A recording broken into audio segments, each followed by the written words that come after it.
Alhamdulillah pada kesempatan kali ini saya mendapatkan izin dari Habib Lutfi untuk menyampaikan beberapa pesan dari Maulana, dari Romo Kiai Maimun Zubair.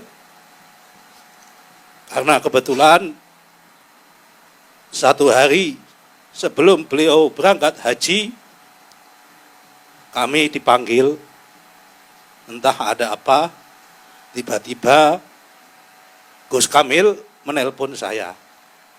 Saya diminta untuk sholat di Hotel Grand Melia pukul 8 malam, tapi saya sampai Grand Melia ternyata beliau sudah jalan menuju Hotel Dharma Wangsa makan malam. Ternyata di sana beliau makan malam dan alhamdulillah tidak seperti biasanya. Beliau itu biasanya sisa makanan yang beliau dilarang untuk dimakan para santri-santrinya. Tapi pada malam itu saya minta khusus sisa makanannya saya minta diberikan sama beliau. Setelah itu selama 1,5 jam saya dipanggil, diminta menghadap lagi di Hotel Grand Melia dan memesankan 7 pesan.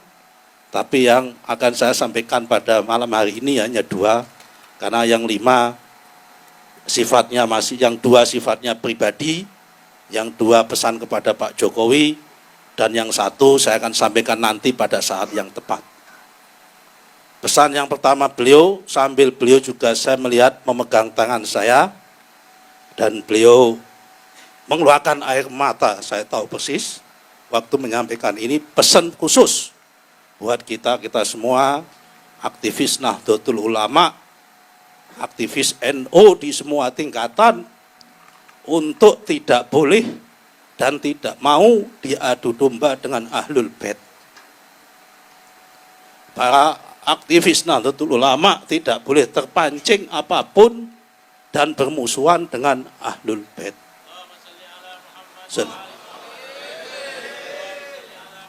Beliau juga berpesan, kamu kalau ingin pegangan orang NU yang Habib dan Habib sing NU, NU sing Habib, peganglah Habib Lutfi.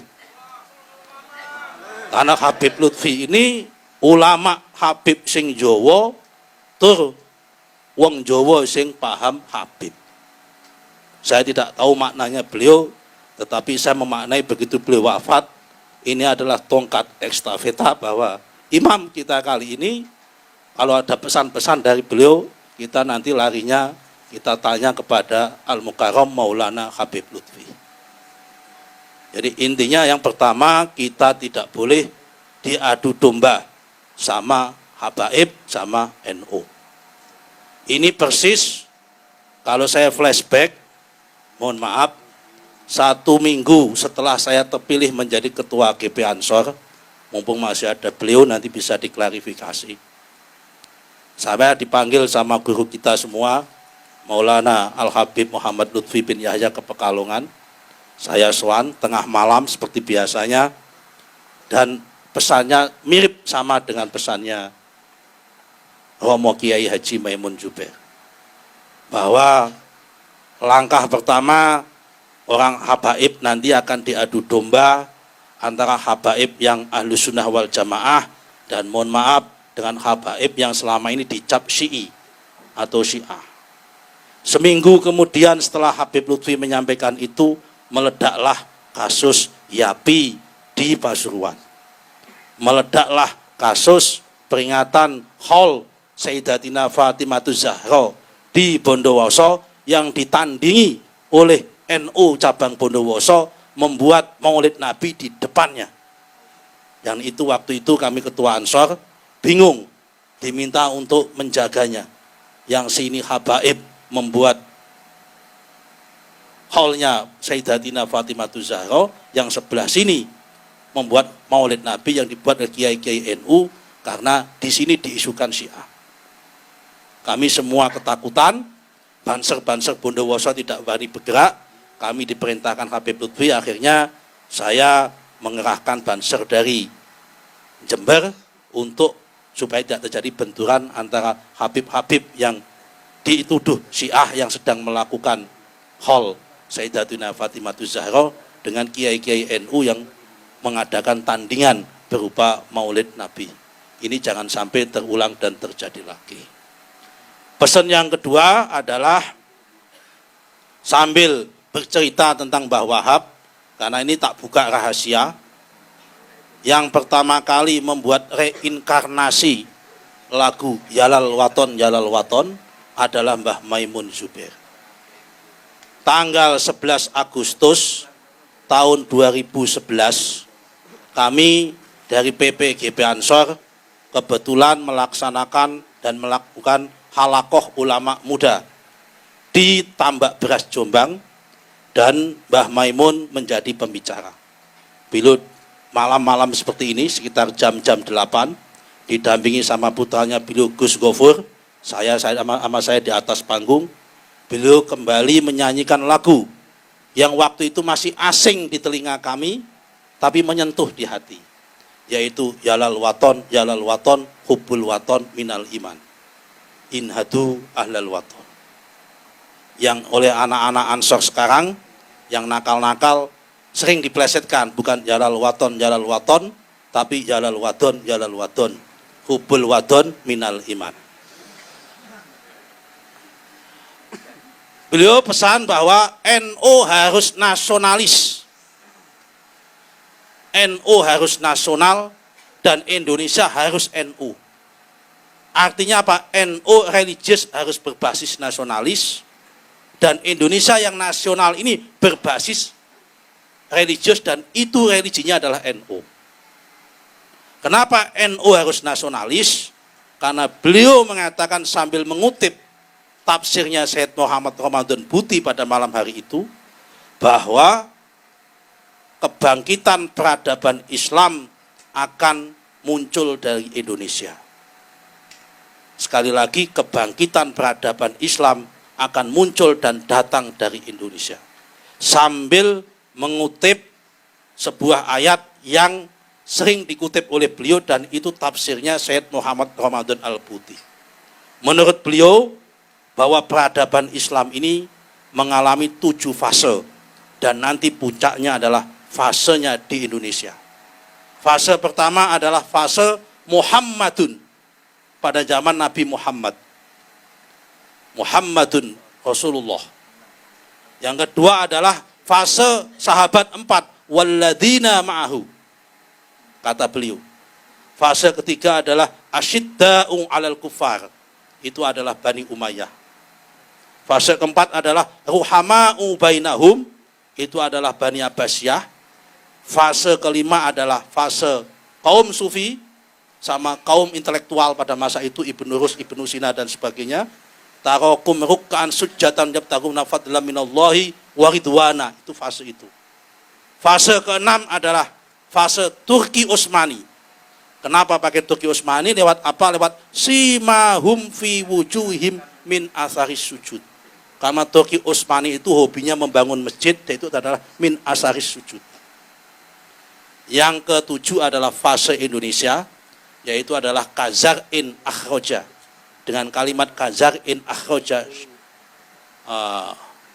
syatahu wastahla wastahan, itu al-ayah itu yang mengatakan bahwa kebangkitan Islam di dunia akan datang yang ketujuh dari sebuah negara, di mana negara itu adalah penghasil biji-bijian, dan negara itu bukan negara Islam, tapi mayoritas Islam. Negara itu ada ajaran Nasrani, juga ada ajaran Yahudi. Itu dimaknai oleh Syed Ramadan Buti dan dikutip berkali-kali oleh Mbah Maimun adalah Indonesia. Karena itu NU harus menjadi kekuatan nasionalis di Indonesia. Dan ditutup sama pesannya beliau, Pak Ilmi Faisal, mohon maaf, karena NU harus nasionalis, saya pesan sama kamu Nusron, kamu jangan keluar dari Golkar.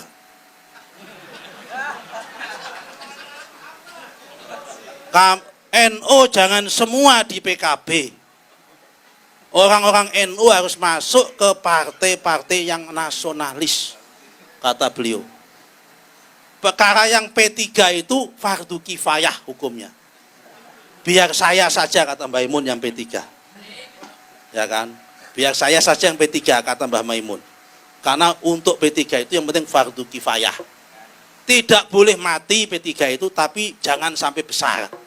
Karena kalau besar nanti berbahaya, kata Mbah Maimun. Itu cukup untuk memenuhi syarat kewajiban, gugurnya kewajiban. Karena memang harus di Indonesia ini ada partai yang khusus Islam itu memang harus ada.